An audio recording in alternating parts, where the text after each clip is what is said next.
All right, good afternoon. Welcome to the May 18, 2023 Metropolitan Planning Organization Policy Committee meeting. I will call the meeting to order and see order motion second to approve the agenda. Move approval. Motion by Gallo. Second by Mark, please. Second. Any further discussion? All in favor, say aye. Aye. Aye. Opposed, same sign. Abstentions. Motion carries. As for motion to approve the minutes of the April 20 meeting and the April 28 special policy. Move approval. Second, Polk County. Motion and second, all in favor, say aye. Aye. Aye. Opposed, same sign. Abstentions, motion carries. All right, M4 is consent to vote on the financial statement. Dylan. Thank you. We included the financial statement as links to the agenda packet. There's a handful of items that are in there. These have been reviewed by the finance subcommittee, and we've been working over the last several months to improve upon the financial statements and our processes and so forth.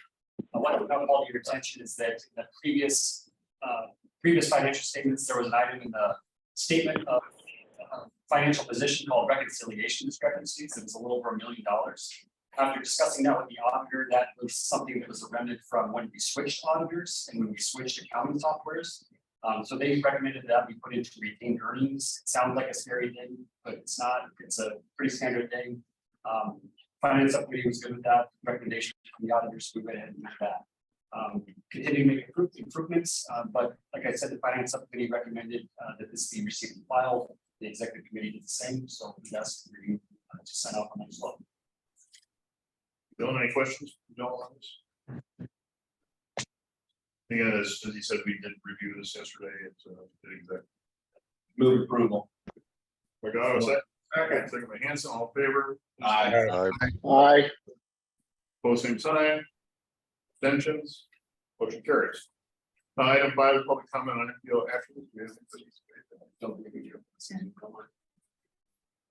You want to, I may take time to introduce Tony Chavez, Congressman Nunn's office right now. Tony, do you want to say a couple words? Yeah, sure. My name is Tony Chavez. I work as the outreach director for Congressman Nunn here in the district. Our office is just a block and a half south of here over at the Capitol Square building. I also work as a branch coordinator. So if there's anything you guys ever need, whether it's for someone from our office to attend a meeting or to review any sort of grant proposals or projects you're looking at, please reach out and let us know what we can do to be a partner. We had a wonderful time at the Moines DC trip. I see a lot of familiar faces. And we just want to say thank you guys so much for just being so on top of everything you guys do. It really definitely makes our lives easier. So whatever you guys need, even if you're not even sure we can do something, we would love to help in any way possible. And that's the attitude our office is taking moving into this year. So if you guys have any questions for me, I'd love to hear them. Otherwise, I'll hang around for a little bit, but I don't have to go to a benefit release later this afternoon at 5 o'clock. So I'll have to tip out early. But thank you guys so much once again for being here. Thank you. All right, item 6 is a report and vote on the Mid-Iowa Planning Alliance contract. Thank you. As we talked over the last several months about moving the MPO away from this planning or away from the contract with NIPA, just a reminder that the contract has 3 main components to it. One is office space, another back office administration. The number 2 is supervisory support for NIPA staff, and then the third one is supplemental planning support. At the meeting last month with the full policy, we had a lot of discussion about this, and the agreement seemed to be that let's wind down that contract, and one of the first things we can do is get rid of the supervisory support. So that's what this amendment is to kind of strike that out of there. We'll talk about here in a moment with the budget, that out of the budget as well, so that we don't receive revenue from NIPA for that. Or extend time doing that. I'll talk about this with the NIPA board, so they're aware. But this just kind of makes everything official as we. If there's any questions, take those. Otherwise, we have to. No, any questions for y'all on this? Yes. Go ahead. Quickly, so the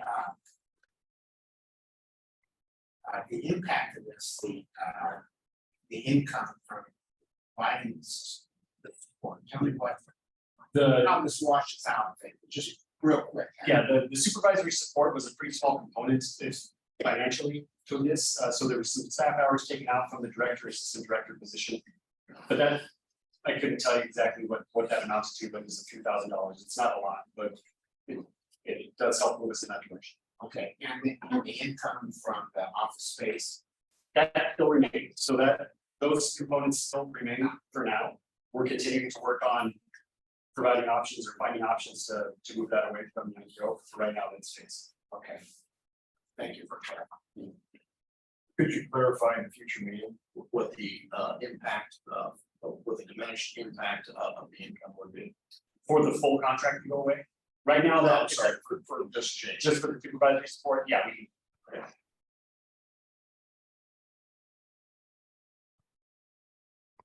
Great, is there a motion? I move approval. Second. And a second, any further discussion? All in favor, say aye. Aye. Will same sign. Abstentions? That carries, thank you. Item 7 is report and vote on fiscal years 23 program and budget.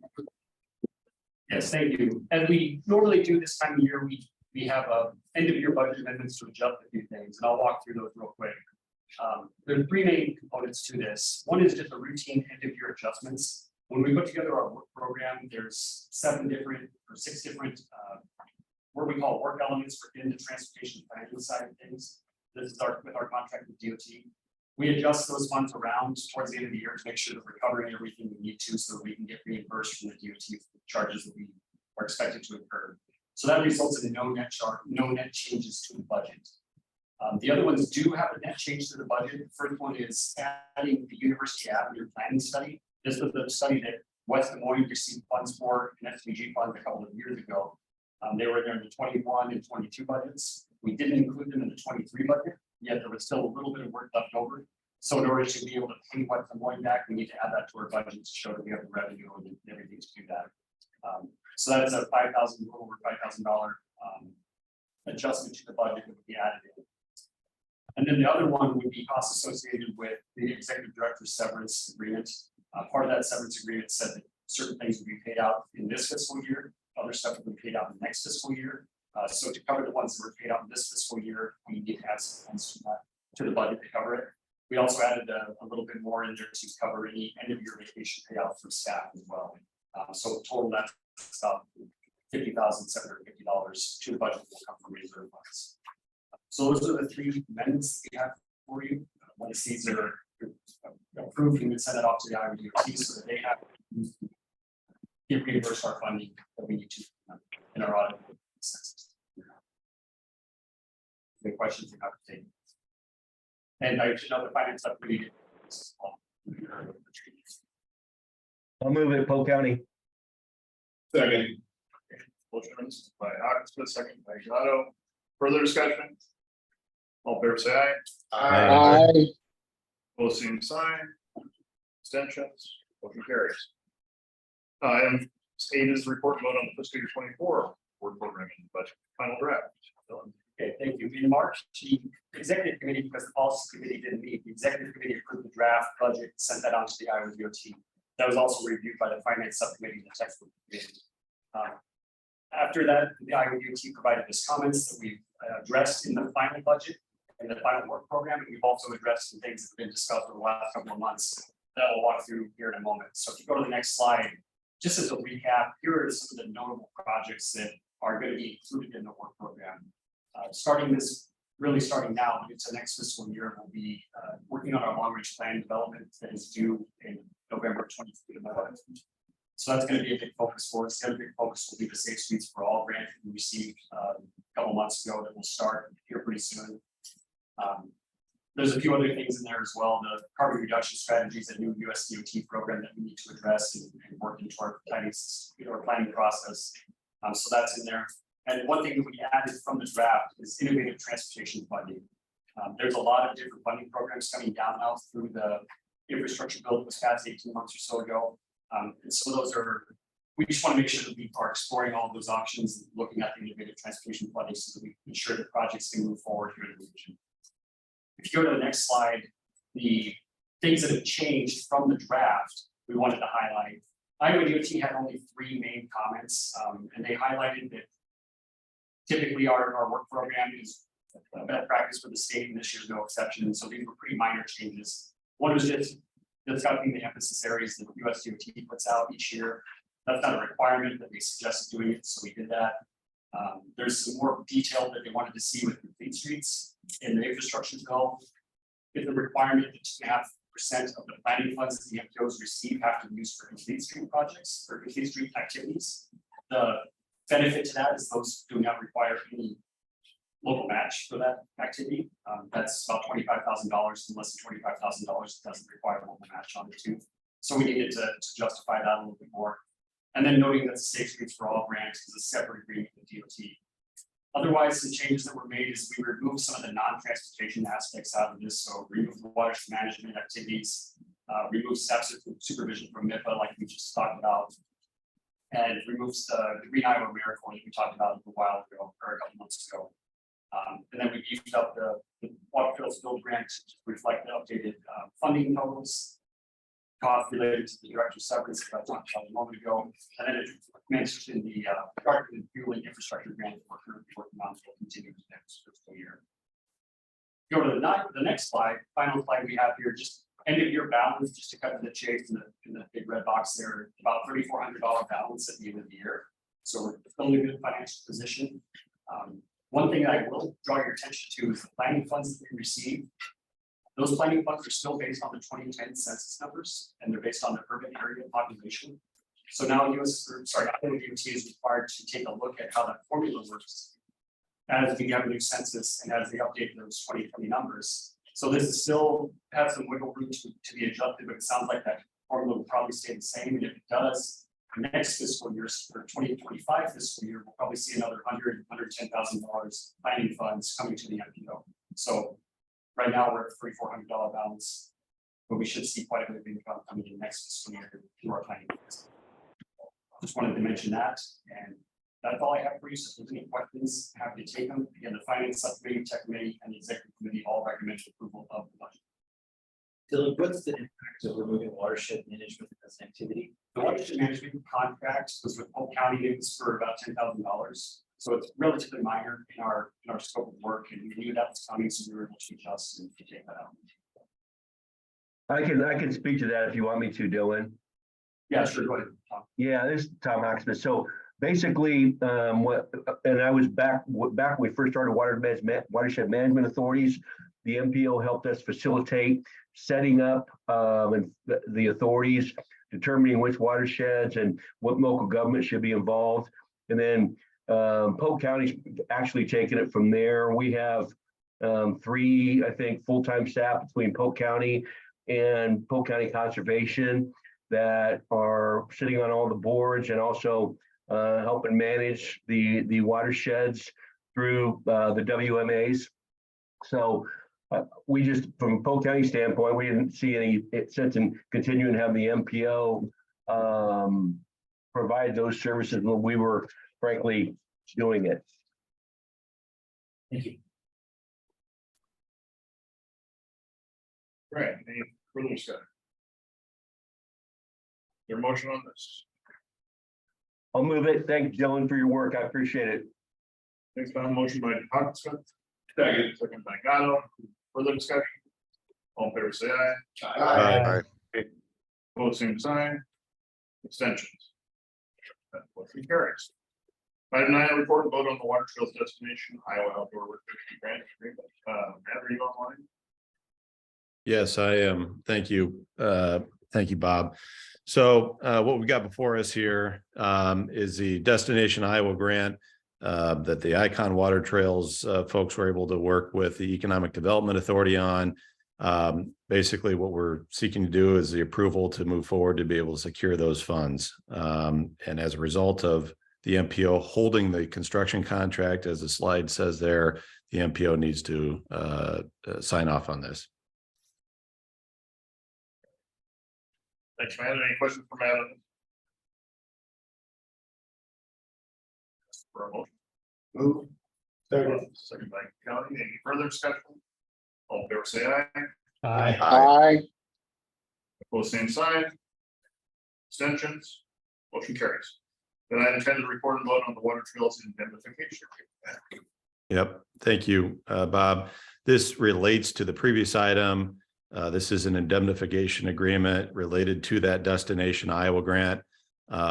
This is required because the Great Outdoors Foundation, with whom the MPO does not have an existing contract, needs to have this in place for purposes of indemnification. We did have an executive committee meeting yesterday on this topic, and Scott shared that this was a mutual or I guess both ways, so to speak, indemnification provision. So again, relates to the Destination Iowa funding. Any questions for Matt or Scott? Would agree. Again, as Matt said, Scott's reviewed this, negotiated this with water trails group. So I'll vote approve. Okay, motion by Elrod. Second. Second by Gatto. Any further discussion? All in favor, say aye. Aye.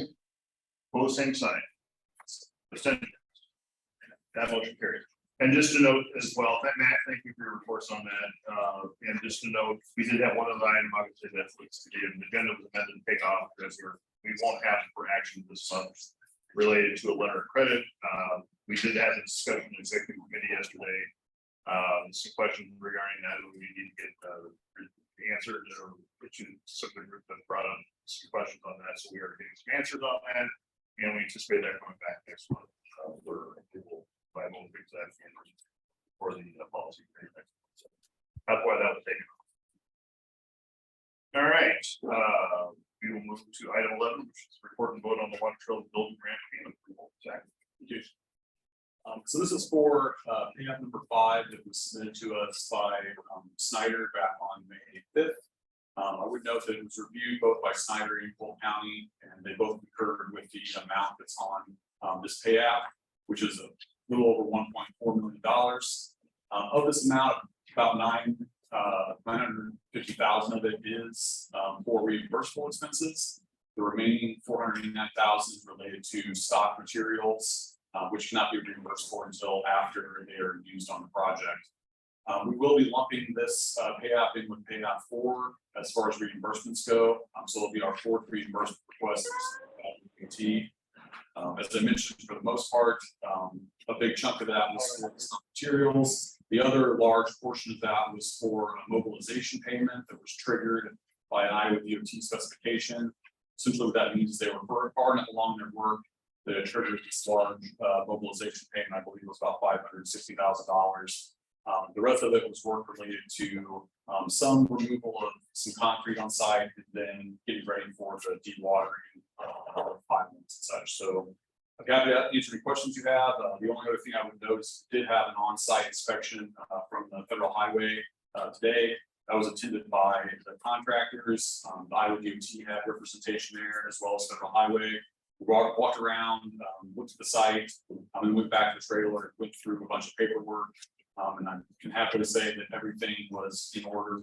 Federal Highway was happy with what they saw, and surprise something will happen maybe about every 6 months or so. So happy to take any questions you have on this payment. Thank you, Zach. Any questions? Move approval. Second, Polk County. Second by Hawkins. Any further discussion? All in favor, say aye. Aye. Both same sign. Any abstention? All right, that motion carries. Thanks, Zach. Thank you. Item 12, I'm not gonna ask for a vote on this today. This will just be a report. But you know, since now we have now Dylan as our interim executive director, so we need to look at his salary as the interim executive director. The question also came up that this is also evaluation time. Normally Todd would be doing Dylan's evaluation. So Todd is no longer here, then there's the one present to do Dylan's evaluation. So I've asked we did have an evaluation committee in place, ready to go for Todd, comprised of Mayor Clark from Waukee and Chair, and also Councilman Gatto, and also Tom Patton from West Des Moines. So I've asked the 3 of them to perform an evaluation for Dylan for this year, because he's entitled to an evaluation and from his own performance for the past year, as well as make a recommendation for his interim salary as a executive director. So that will be happening unless the 3 of them come back to do that and come back and make the report on this. Then Hey, Bob, excuse me, Mr. Chairman, I got a question. So, that committee that was going to evaluate Todd is gonna evaluate Dylan. Are they gonna make a recommendation on salary? Because I don't know if I got it or not, but I'd ask, if we have a, I think, and we do, but you guys acknowledge that we did have a range for what Todd was. It'd be helpful to know what the range was. So when you're talking about placing, because from my perspective, when you place Dylan in that range somewhere. So I don't think I got the range unless I missed the email or something. We have that information, Tom. We can certainly get that out. We just got that out, but yes, I mean. If everybody- Okay, cool. All right, thanks. I mean, I would anticipate that the subcommittee would obviously have that information. Okay, Make a recommendation that'll come to, again, through exec and then to policy for final recommendation. okay, perfect. All right, thanks. All right, thanks, Tom. All right, and then report item 13, report on the executive director search update. I apprised the committee to begin this process. We have not yet met, but I've asked the following to serve on this committee, and that's Tom Hoggensmith, Joe Gatto, Dean O'Connor, Ruth Randleman, Mark Holm, Tom Haddon, and myself will comprise the search committee. Again, this process will be, this committee will meet. We'll make a, we don't know, we need to come up with a process for the search itself. I would anticipate if we hire an outside consulting firm to do that, and I would come back for full approval as well. So the committee is not empowered to do anything more than do the initial comprising of how the process would go, and if we hire an outside committee, come back to the full policy committee for that. So that's just starting, and we will be meeting and coming back to you and giving you further reports on that.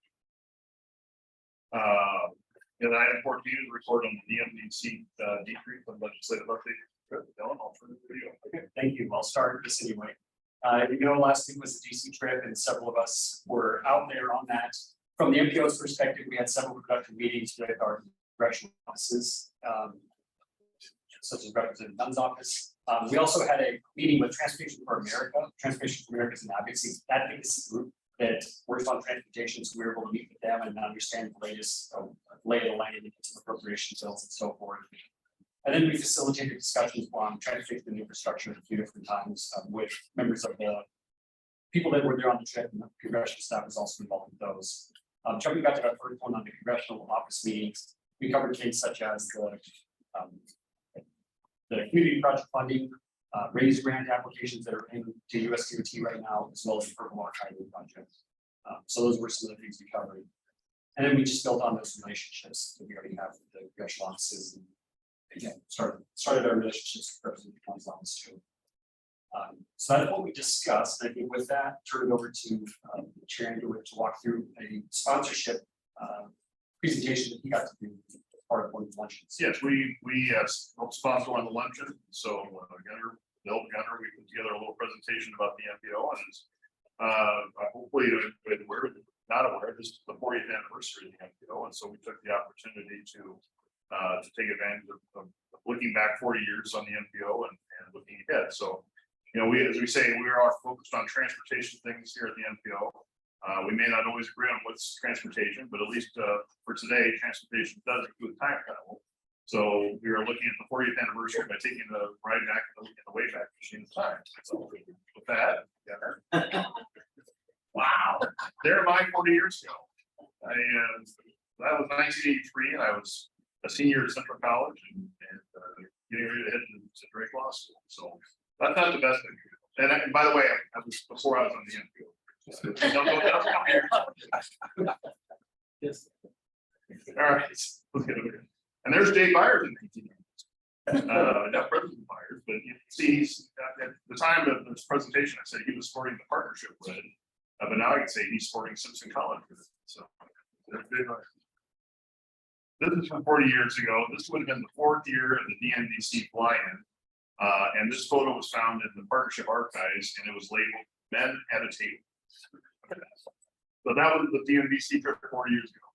And it's probably a safe bet that the only one that was around in 1983 was the junior senator from Iowa, Charles Grassley, who had joined the Senate 2 years earlier in 1981. There was Senator Grassley in 1983. Another flashback to 1983, not complete without showing Ambassador Branstad, who took office as governor of Iowa in January of that year. 5 months later, he signed a letter concurring with the creation of the Des Moines Area Transportation Planning Committee, which is the forerunner to the organization that is now known as the Des Moines Area MPO. And this is a side note, I was on the plane going out to DC with Ambassador Branstad, sat right behind him. I had the opportunity to show him this, and he studied this quite a long time to look at that letter and all, and I think it's pictures too. He appreciated that.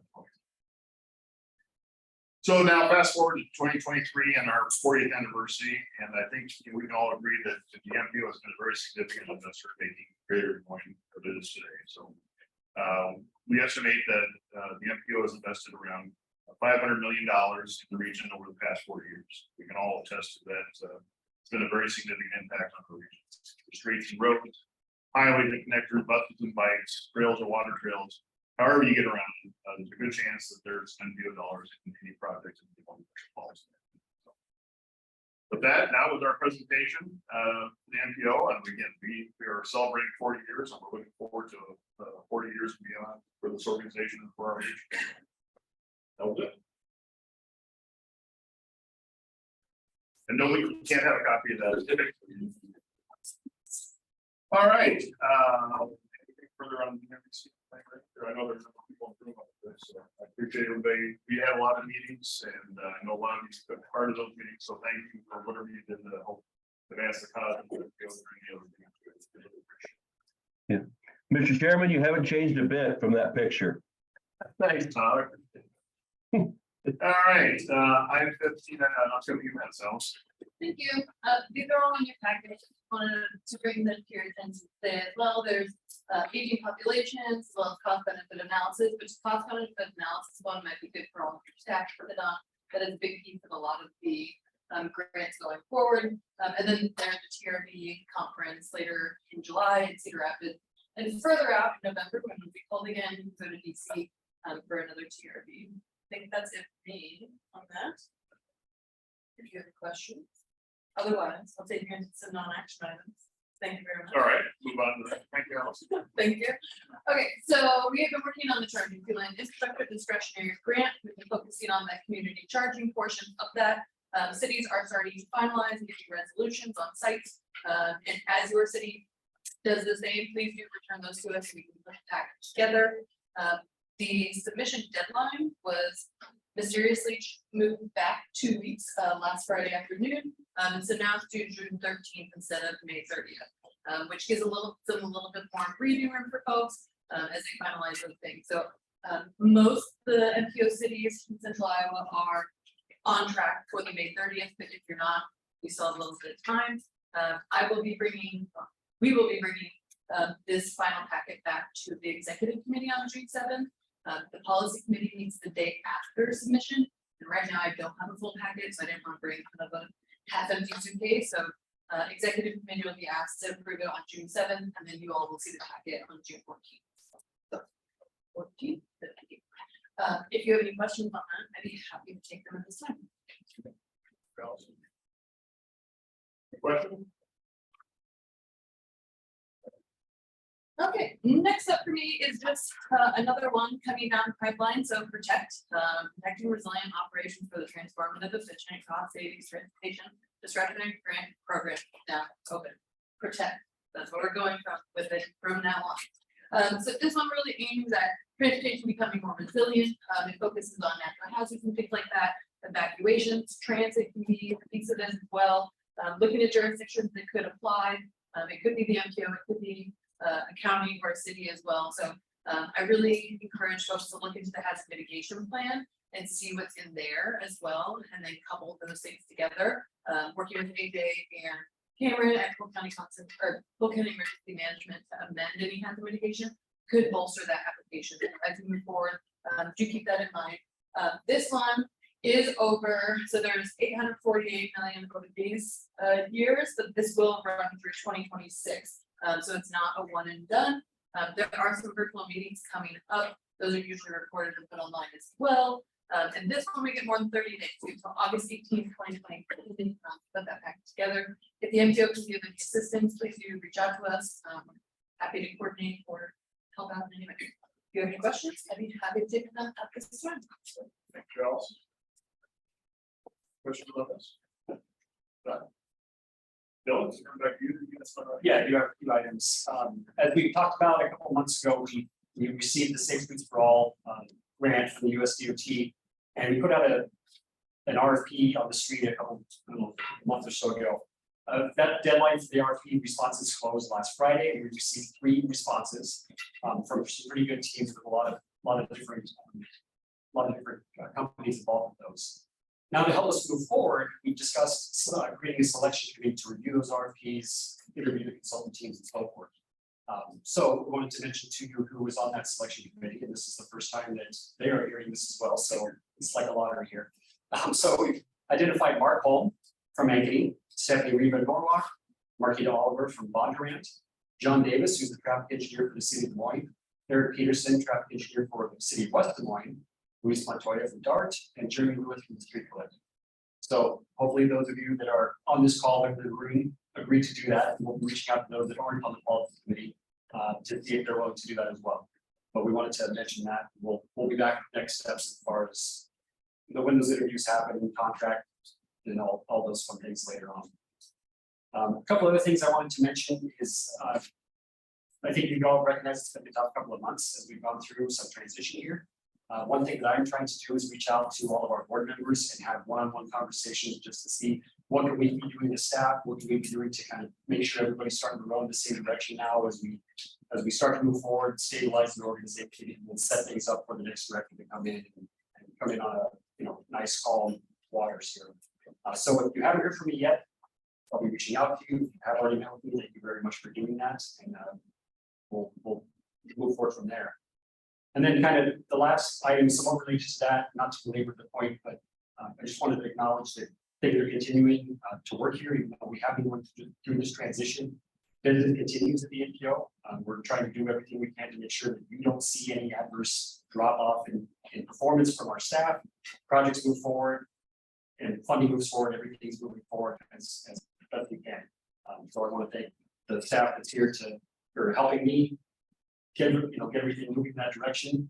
Had more involvement with banks than I've ever had before or want to, but I think we've got a lot of that stuff transitioned over now, and we'll move forward from here. So if there's any concerns or questions, or you want us to come out to your city councils, anything like that, we're happy to do that. Just please let us know that we're here for you. That's all I have. Great. Thank you, Don. I just want to echo what Don's comments, so and just to give some kudos to Don and staff here. So thank you on behalf of the entire organization for everything. So I know it's, as Don said, we're going through some transition here. It's rough patches, but we'll get through it. And the organization will be better for them. So I appreciate everybody's work and community study. So thank you for that. So with that, is there anything else for you to go over? Yes. I do have another event to let everybody know about. This is from the Des Moines Historical Society. Des Moines itself is 180 years old. And we're only 40 here, 180. When Captain James Allen came with his dragoons and established Fort Des Moines #2, right near Sec Taylor Stadium and Principal Park, there's a log cabin that sits there. Now that log cabin got relocated to that spot.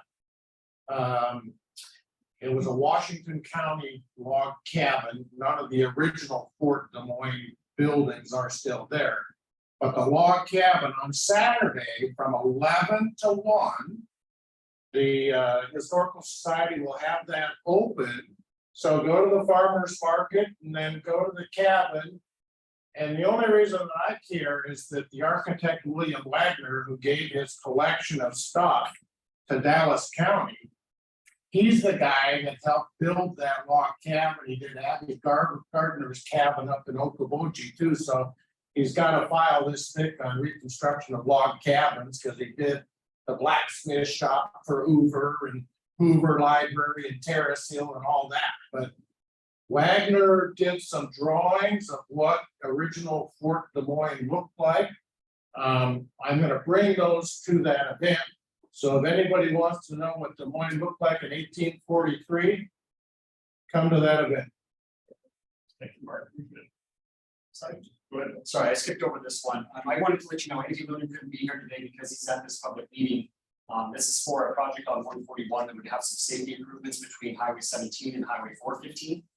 There's a public meeting today, so we're going to get out in time that if you really want to drive up to Chester Park Nature Center, you can participate in person. Otherwise, there's a virtual option that will run through for the next week or two. We'll then have the link for that in the follow-up email with some other materials we'll send out. But just want to let you know about that. Anything else for the good of the order? All right, we're reviewing the agenda. We stand adjourned. Our next meeting is on June 13th. Thank you, everybody.